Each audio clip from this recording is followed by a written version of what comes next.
falling for the myth that scale requires mass capital in real estate. This is the fourth reason I think a lot of people stay frozen because they're afraid to have massive deal flow, massive capital to back. One of my favorite stories before Donald Trump became president, he wrote a book called The Art of the Deal. It's humorous from my standpoint because I grew up very humble. Parents are truck drivers and factory workers in West Virginia. But Donald Trump said he started out with a modest loan of $1 million from his dad to buy a 50-unit apartment complex in Cincinnati, Ohio. Now, me, even to today's standard, a modest loan of $1 million is a lot of money to me. That's a lot of money, $1 million. But I think a lot of us think we have to have that kind of capital or resources or network to do that. And that's not the case at all. I think it's the fourth reason why most people stay frozen, the deeply ingrained belief that you need a massive, unattainable amount of cash to start or scale a portfolio. I think that's linear thinking. Again, you save for a down payment, you buy one house, wait a few years, repeat the process. Maybe the banks will lend to you, maybe they won't because of your debt to income ratio. Because that process feels painfully slow to me and probably to most people. So they'll give up even before they start. They don't realize that scaling isn't about accumulation. It's about structure and leverage. And one of my favorite mentors says, other people's money, other people's time.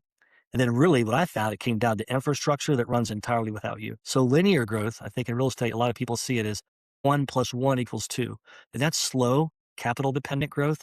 Where you have a 10x mindset, 2 times 5 = 10, which is really your systems, your structure, which you become dependent on your team. So this is a real quick example of this because people always ask me, hey, how do you do owner financing? How do you structure these things? How do you grow? How do you scale?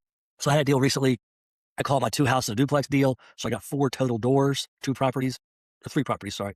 I reached a point where traditional financing I knew wasn't going to get me the next level fast enough. Eventually the banks will say, no, there's never enough capital.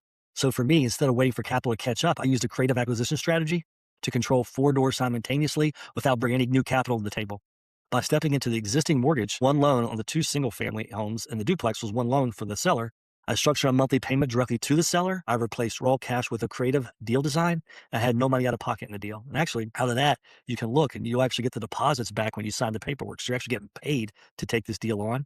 But it made sense. I took the loan that was already in place. I make a payment to the tired landlord who wanted to get out every month.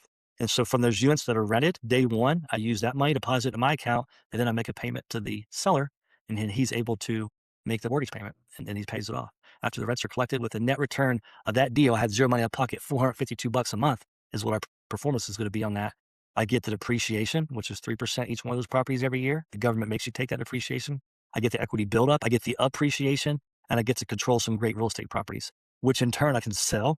I can refinance, pull the equity out and go buy more or pay those properties off. I have a lot of options. That's just one deal of many to work out even this month. So people don't invest because they're waiting for money to magically appear. Rather, they're learning high leverage skills in networking. That's what I learned. We're learning to connect. We're learning to use creative deal generation. That's how you can overcome that massive capital that you think you have to have. You can overcome that by having creative deal structure.